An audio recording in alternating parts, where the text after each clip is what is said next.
তুমি ভাবছিলে নতুন বছর শুরু হলে কিছু বড় করে দেখাবে, কিন্তু ধীরে ধীরে কাজ এগোতেই থমকে যাচ্ছে।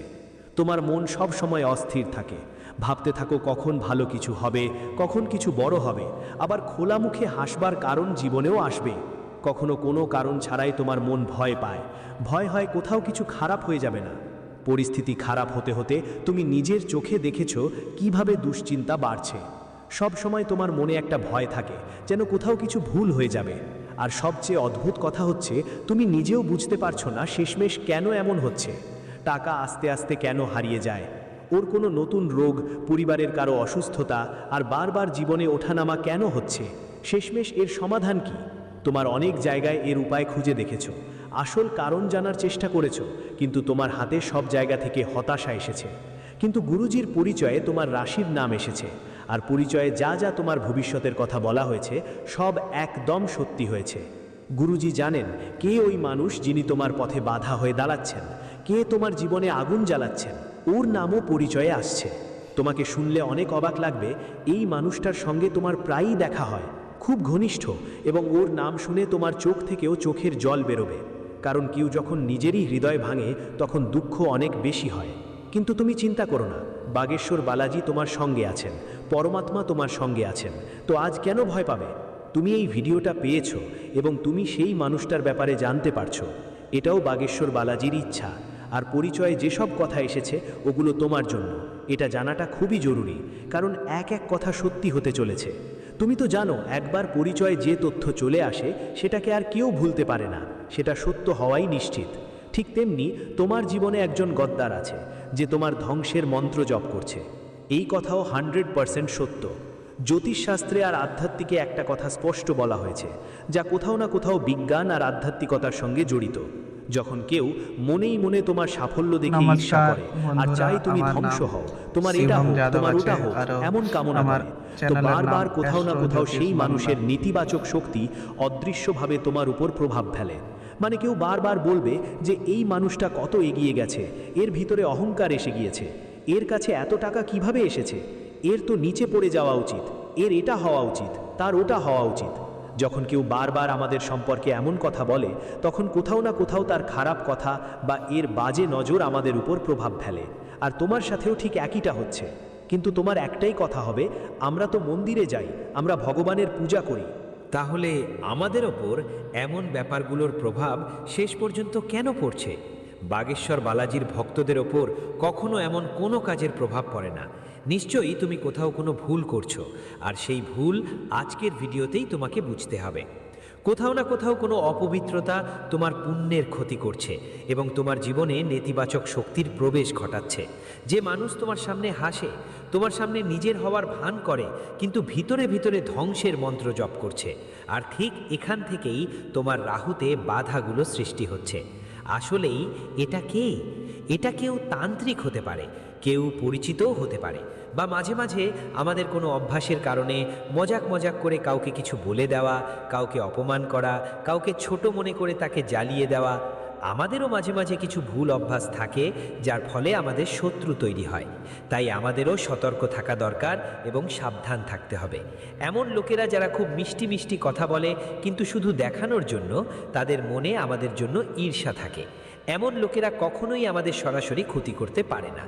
তাই এসব লোকদের কখনো আমাদের সরাসরি কোনো ক্ষতি হচ্ছে না। তাই ওরা ধীরে ধীরে আমাদের মধ্যে থেকে আমাদের দুর্বল করে দিচ্ছে, তোমার শক্তি শেষ করে দিচ্ছে, তোমার পথ ভ্রান্ত করে দিচ্ছে, আর ধীরে ধীরে তোমার জীবন নষ্ট করে দিচ্ছে। আজকের ভিডিওতে তোমরা ওদের নাম জানবে, তাদের সম্পর্কে তথ্য পাবে, আর বুঝতে পারবে তোমার সেই ভুলটা কোনটা, যার কারণে তুমি শিকার হচ্ছ। তোমার উপর ভগবানের করুণাও কাজ করছে না, কুলদেবী দেবতার করুণাও কাজ করছে না। সেই তথ্যটাও আমি তোমাদের জানাবো, একটু সময় দাও। যদি তুমি বাগেশ্বর বালাজির ভক্ত হও, তাহলে এই ভিডিওটা শেষ পর্যন্ত দেখো। প্রথমেই একটু লাইক দাও এই ভিডিওটাকে, আর কমেন্ট বক্সে যেই 3বার লিখবে জয় বজরঙ্গ বলি, আজ তার জন্য একটা বড় সুখবর আসবে। এই দুনিয়ায় কখনো কখনো আমরা সবাই যে হাসে তাকে নিজের ভাবি, মনে করি যে যে আমাদের হাসি মুখে কথা বলছে সে ভবিষ্যতে সাহায্য করবে। কিন্তু অনেক বেশি বিশ্বাস করাও অনেক সময় বড় ক্ষতির কারণ হয়। তাই খেয়াল রেখো, সাফল্যের গলাগুলি করো না। অনেকেই একটু গাড়ি নিয়ে সবাইকে ভিডিও বানিয়ে দেখায়, কখনো কখনো কিছু মানুষ কোথাও কোনো ডিল করেন, দেখো আমরা তো এইটা প্লট নিয়েছি, আমরা এত জমি কিনেছি, আমরা এত দামি বাড়িতে এসি লাগিয়েছি, বিভিন্ন ধরনের কথা সবাইকে শোনায়, যার ফলে মানুষদের মনে একটা ধারণা তৈরি হয় যে ওরা অনেক টাকা আয় করে, ওদের কাছে অনেক টাকা আছে, তাই ওরা আমাদের উপর বুড়ো নজর দেয় আর আমাদের কাজ খারাপ হতে শুরু করে। তোমার খুব খেয়াল রাখতে হবে, এটা আসলে একটু ভয়ভীতি নিয়ে খেলা। অনেকেই একটু কিছু ভুল হলেই ভয় পেয়ে যায় যে নিশ্চয়ই কারো বুড়ো নজর পড়েছে আর পরিশ্রম করা বন্ধ করে দেয়। তুমি পজিটিভ থাকো, প্রতিটা পরিকল্পনায় ঈশ্বরকে মনে করো, বাগেশ্বর বালাজিকে স্মরণ করো, কারণ পরিচয়ে তোমার ভবিষ্যৎ সম্পর্কিত এক বড় খবর এসেছে, আর সেটা হলো তোমার ব্যবসা সফল হতে চলেছে। ব্যবসায় তুমি উন্নতি করবে। তোমাকে শুধু তোমার মনকে দুর্বল হতে দিতে হবে না, কারণ তোমার আত্মবিশ্বাসই তোমার সবচেয়ে বড় ঢাল। আর যারা আছে, যারা বিশ্বাসঘাতক, যারা তোমার বিনাশের প্রসঙ্গে কথা বলছে, তারা কোথাও না কোথাও তোমার আত্মবিশ্বাস কাটার চেষ্টা করবে। তারা তোমার মধ্যে ভয় তৈরি করবে এবং বলবে যে এই কাজ তুমি করো না। অর্থ কোথাও হাতছাড়া হয়ে যেতে পারে। তোমাকে বলা হবে এই পথে যেও না, তুমি পিছলে পড়বে, কারণ এই পথে হাজার হাজার মানুষ পিছলে গিয়েছে। কিন্তু তুমি নিজের অভিজ্ঞতা আর পরিশ্রম দিয়ে যে কোনো কিছুই পেতে পারো। তাই ভুল মানুষের ভুল পরামর্শে কান দেবে না। প্রতিদিন কমপক্ষে 10 মিনিট চুপচাপ বসে মনকে শান্ত করতে শিখতে হবে, কারণ তোমার মন স্থির নয়। তোমার একটা খুব খারাপ অভ্যাস আছে, কেউ এসে তোমাকে বলে এটা করো না, তুমি তার কথায় ভুয়ো হয়ে নিজের সিদ্ধান্ত পরিবর্তন করো। কেউ তোমাকে বলে ওই মানুষটা ভালো না, ওর সাথে কথা বলো না, তখন তুমি মানুষের প্রতি সন্দেহ করতে শুরু করো। মানে তোমার মন স্থির থাকে না, তুমি কারো কথায় সহজে ভেঙে পড়ো। নিজের অভিজ্ঞতা আর নিজের ইচ্ছে বিশ্বাস করো না। তাই প্রতিদিন অন্তত 10 মিনিট সময় বের করো, মনকে শান্ত করতে শিখো। চুপচাপ বসো, চাইলে মন্দিরে গিয়ে বসো, চাইলে বাড়ির ছাদের উপর গিয়ে বসো। আর সবচেয়ে বড় কথা, সেই সব মানুষের থেকে দূরে থাকো যারা নেতিবাচক, কারণ নেতিবাচক মানুষ কখনো আমাদের ভালো পরামর্শ দিতে পারে না। তাদের প্রতিটি পরামর্শ ভয়ে ভরা থাকে, যেমন এই কাজটা অনেকেই নষ্ট হয়ে গেছে, তুমি এটা করো না, আমাদের তো ওই জায়গায় যাবার দরকার নেই, ওখানে এই আছে, ওখানে ওটা আছে। এ ধরনের মানুষরা সব সময় নেতিবাচক কথা বলে। তুমি তোমার লক্ষ্যে মনোযোগ দাও। এদের থেকে দূরে থাকার একমাত্র উপায় হলো মনকে স্থির রাখা, নিজের আত্মবিশ্বাসকে শক্তিশালী করা এবং সবসময় এমন মানুষের সাথে থাকা যারা ইতিবাচক, ভালো ভালো কথা বলে, জীবনে কিছু বড় করার কথা বলে। কিন্তু প্রশ্ন হচ্ছে, তুমি একজন ভালো মানুষ যিনি সবসময় সবার জন্য ভালো চান, তোমার ওপর বালাজি মহারাজের কৃপাও আছে, এ কারণেই তুমি আজ এই ভিডিওটা দেখতে পারছো। তবুও তোমার ওপর মানুষদের খারাপ নজর বারবার কেন পড়ে? বারবার তারা যা করে সেটা তোমার ওপর কেন এত প্রভাব ফেলে? তার একটা বড় কারণ আমি তোমার সামনে খুলে বলবো। তোমার খুব বড় একটা ভুল আছে, সেটা তোমার সামনে রাখছি, ভালো করে শুনো। কারণ যখন কুলদেবীর দয়া বন্ধ হয়ে যায়, তখন এমন একটা অবস্থা তৈরি হয় যে কেউ আমাদের ওপর কিছু করলেই তার প্রভাব সরাসরি আমাদের ওপর পড়ে। আর যদি তোমার কুলদেবীর দয়া আবার ফিরতে শুরু করে, বুঝে নিও কেউ তোমার কিছুই করতে পারবে না। কুলদেবীর দয়া শেষ পর্যন্ত আমাদের কিভাবে মেলে? আমাদের কিছু ভুল ছেড়ে দিতে হবে।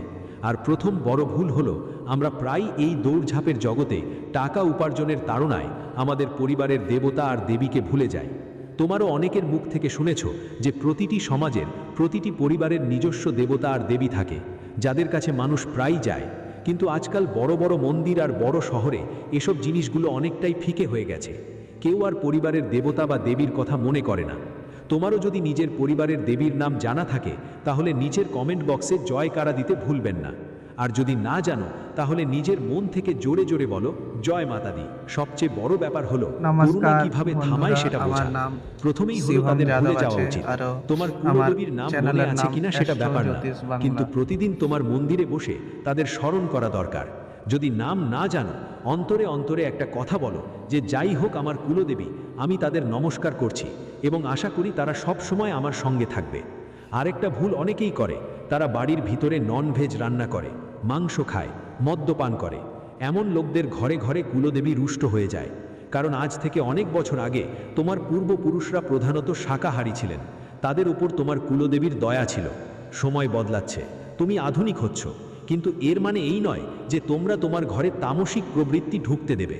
যেখানে মাংস আর মদ খাওয়া হয়, সেই ঘরে কখনোই দেবীর শক্তি থাকে না, সেই লোকদের উপর কখনো দেবতাদের করুণা হয় না। এমন ঘরে নেতিবাচকতা, খারাপ শক্তি, বাজে নজর, অভিশাপ, তন্ত্র সব থাকে। মন্ত্রের ফলাফলই দেখা যায়।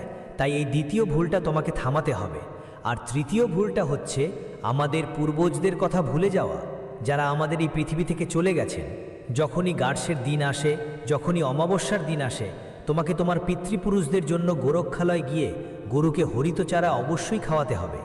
ঘরে ধূপ ধ্যান করাও জরুরি, কারণ আমাদের বড় বড় বুড়োদের আমরা সম্মান করব, আমাদের মা বাবার সম্মান করব, তবেই আমাদের কুলদেবী আমাদের প্রতি সন্তুষ্ট থাকবেন। আমরা যদি তাদের ভুলে যাই বা মা বাবার অবমাননা করি, তখন এখানে কুলদেবীর করুণা থেমে যায়। এমন হলে আমাদের ওপর লোকের খারাপ দৃষ্টি পড়ে। এটা হলে তান্ত্রিক ক্রিয়ার প্রভাব পড়ে। কেউ যে কোনো সময় আমাদের নিচে নামাতে পারে, ষড়যন্ত্রে ফাঁসাতে পারে। কিন্তু একবার কুলদেবী বা কুলদেবতার করুণা আমাদের পেয়ে গেলে আমাদের ওপর আর আমাদের পরিবারের ওপর সুরক্ষার ঢাল তৈরি হয়। তখন কেউ যতই চেষ্টা করুক, আমাদের ওপর তার কোনো প্রভাব পড়ে না। এই জন্য তোমাকে শুধু এতটুকুই কাজ করতে হবে যে প্রতিদিন তোমার বাড়ির পূজাস্থলে পরিষ্কার তেলের প্রদীপ জ্বালাতে হবে, নিজের কুলদেবীর কথা মনে রেখে। আরেকটা কথা, বাড়ির মহিলাদের সব সময় তোমাকে সম্মান করতে হবে। আর যেখানেই রাস্তায় প্রাণী পশু দেখতে পাবো, তাদের যত্ন নিতে হবে, খাওয়াতে হবে, দরিদ্রদের সাহায্য করতে হবে। আর সবচেয়ে বড় কথা, তোমার মুখ থেকে কখনো কারোর জন্য অশালীন কথা বেরোবে না। মাঝে মাঝে কথা বলার সময় আমরা গালি দিয়ে ফেলি। তোমার ভাষা পবিত্র রাখতে হবে, কারণ ভাষা পবিত্র হলে তোমার কাজও নিজে নিজে পবিত্র হয়ে যাবে। তুমি যদি এভাবে করো, তাহলে তোমার যেসব বাধা ছিল, যেই কারণে তোমার কাজ আটকে যাচ্ছে আর শত্রুর ইচ্ছা সফল হচ্ছে, সেটা এখানে কেটে যাবে। তোমাকে আবার কুলদেবীর অনুগ্রহ লাভ হবে, যার ফলে কেউ তোমাকে খারাপ চোখে দেখলেও তার প্রভাব তোমার ওপর পড়বে না। কেউ তোমার ওপর কোনো কাজ করলেও তার প্রভাব তোমার ওপর পড়বে না। সব কিছু ঠিকঠাক হয়ে যাবে। তোমাকে শুধু সেই কাজটাই করতে হবে যা গুরুজি তোমাকে বলেছেন। এখন আমরা তোমাকে সেই গদ্দারের নাম জানাবো। আর তুমি ভিডিওটা এ পর্যন্ত দেখেছো, তাই আমরা বুঝতে পারছি যে ওই গদ্দারের নাম জানতে চাও, তুমি কতটা আগ্রহী হয়ে উঠছো। কিন্তু সবচেয়ে আগে এতটা খেয়াল রাখতে হবে যে তার নাম জানার পর, তার সম্পর্কে তথ্য সংগ্রহ করার পর তুমি তার সঙ্গে সম্পর্ক না ছেড়ে দাও। তুমি শুধু তার সঙ্গে একটু কম কথা বললেই হবে, কারণ যখন সে বুঝবে তুমি তার থেকে দূরে সরে যাচ্ছ, তখন সে নিজেই নিজের পথ খুঁজে নেবে আর তোমার থেকে দূরে সরে যাবে। কিন্তু তুমি যদি খুব বেশি তাকে দেখিয়ে দাও যে তুমি তার ব্যাপারে অনেক কিছু জানো, তাহলে তোমার জন্য আর তার জন্য সমস্যা বাড়তে পারে। তাই প্রথমেই তোমার কুলদেবীর কৃপা পাওয়াটা জরুরি। আর দ্বিতীয়ত, নিজের আত্মবিশ্বাসকে দুর্বল করতে হবে না। সাথে সাথে নিজের মনকে স্থির রাখতে হবে, যাতে কেউ তোমাকে বিভ্রান্ত করতে না পারে, এবং নেতিবাচক মানুষদের থেকে দূরে থাকতে হবে। যে গদ্দারের নাম, যার থেকে তোমার জন্য ঝুঁকি আসছে, তার নাম ইংরেজির এই অক্ষর দিয়ে শুরু হয়। এটা একদম নিশ্চিত যে তোমার জীবনে এমন একজন মানুষ আছে যার নাম ইংরেজির এস অক্ষর দিয়ে শুরু হয়। গুরুজির পরিচয়েও তার নাম এসেছে। তোমার চারপাশে নানা ধরনের মানুষ আছে, কিন্তু কেন শুধু এস নামের এই ব্যক্তির নাম পরিচয়ে এসেছে? কারণ তোমার গ্রহের গতি সম্প্রতি এটা তো ব্যালেন্সড, কিন্তু এর গ্রহগুলো জটিল অবস্থায় আছে। তাই তোমার এর সাথে একদমই জমবে না। আসলে আমাদের কার সাথে বন্ধুত্ব হবে, কার সাথে শত্রুতা, এগুলো অনেকটাই গ্রহগুলোর মিলেমিশে নির্ভর করে। এই মানুষটার তোমার সাথে একদম মিলবে না, তাই বারবার তোমাকে ধ্বংস করার জন্য নানা রকম পরিকল্পনা করবে। তোমাকে নিচে পড়তে দেখে হাসবে আর তোমার বিনাশে খুশি হবে। এই এস নামের মানুষটা তোমার বাড়ির একটা অংশ, খুব কাছের আত্মীয়। এর বয়স 30 থেকে 40-এর মধ্যে। বছরের মাঝামাঝি সময়, উচ্চতা একটু বেশি। স্বাস্থ্যের ব্যাপারে মাঝে মাঝে কোনো না কোনো রোগে ভোগে, কিন্তু এটা তার নিজের কাজের ফল। কারণ নিজের জিভের ওপর নিয়ন্ত্রণ রাখতে পারে না, অন্যদের উন্নতি দেখতে পারে না, অন্যদের ভালো অবস্থায় দেখে মানতে পারে না, যার ফলে তার কাজগুলো বারবার তাকে বিভিন্ন রোগে আক্রান্ত করে। তোমার পরিবারে যে এস নামের মানুষ আছে, ওর থেকে একটু দূরে থাকা ভালো। তোমার পরিবারের সবাইকে একটাই কথা স্পষ্ট করে বলো, ওই ব্যক্তির সঙ্গে বেশি কথা বলবো না। যে কথাগুলো তাকে বলবে না, আমাদের কাছে কত টাকা আছে, কত টাকা কোথায় লগ্নি করেছি, এসব এক একটা বিষয় থেকে তাকে দূরে রাখতে হবে, সাবধানে রাখতে হবে। আর এতটাই খেয়াল রাখতে হবে যে যদি সে কখনো তোমাকে কোনো কথা বলে, তাহলে বিশ্বাস করবে না। তুমি ভাববে, ও তো আমার নিজের মানুষ, আমাকে বলছে, হয়তো আমার ভালো করার চিন্তায় বলছে। কিন্তু এই লোকটা তোমার ভালো করার জন্য নয়, তোমার ধ্বংসের জন্য বলছে। আরেকটা কথা আমি স্পষ্ট করে বলতে চাই, এই মানুষের সম্পর্ক তন্ত্রমন্ত্র কাজ করা তান্ত্রিকদের সঙ্গে, বাবাদের সঙ্গেও জড়িত আছে। ছোটবেলা থেকে আজ পর্যন্ত কখনো কারো মঙ্গল চায়নি। যখনই কেউ এগোয় তখনই এর মন জ্বলে ওঠে। এই মানুষের চিন্তাধারা নেতিবাচক, এই মানুষের ব্যক্তিত্ব খারাপ। এই নামের যে কোনো মানুষ তোমার জীবনে থাকলে তার থেকে একটু দূরত্ব বজায় রেখো। গুরুজির তোমাকে এটাই বলছে, তবে তুমি খেয়াল রাখবে এর সঙ্গে সম্পর্ক ছিন্ন করার দরকার নেই, কারণ সম্পর্ক গড়তে বছর লাগে, ভাঙতে এক মুহূর্ত। কিন্তু এর ফলে জীবনের জন্য সম্পর্ক নষ্ট হয়ে যায়। তুমি এই মানুষের সাথে একটু কম কথা বলো, ধীরে ধীরে তোমার জীবন ঠিক পথে চলে আসবে। ধীরে ধীরে সব কিছু ভালো হয়ে যাবে, আর জীবনে আবার একটা ভালো সময় শুরু হবে। এখন খুব মনোযোগ দিয়ে শুনো যা উপায় গুরুজি তোমাকে বলতে চান।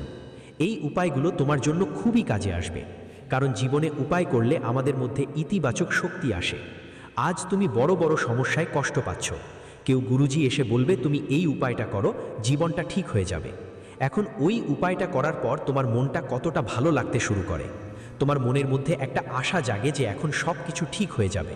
তো ওই উপায়ের শক্তি দিয়ে হয়তো কিছু ভালো হবে বা না হবে, কিন্তু তোমার ইতিবাচক চিন্তাভাবনা নিশ্চিতভাবেই তোমার জীবনের সব কিছু ভালো করে দেয়। তাই সবাই উপায় খুঁজতে চায়, যেন কেউ তাদের সমস্যার সমাধান বলে দিতে পারে। তাই গুরুজি তোমাদের জন্য উপায় নিয়ে এসেছেন। এই উপায় করলে তোমার জীবনের সব নেতিবাচকতা দূর হয়ে যাবে। যারা নেতিবাচক লোক তারাও চলে যাবে, যারা তোমার জীবনে সমস্যা নিয়ে আসছে। তাই তোমার এর সাথে একদমই জমবে না। আসলে আমাদের কার সাথে বন্ধুত্ব হবে, কার সাথে শত্রুতা, এগুলো অনেকটাই গ্রহগুলোর মিলেমিশে নির্ভর করে।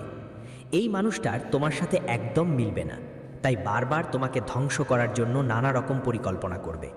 তোমাকে নিচে পড়তে দেখে হাসবে আর তোমার বিনাশে খুশি হবে।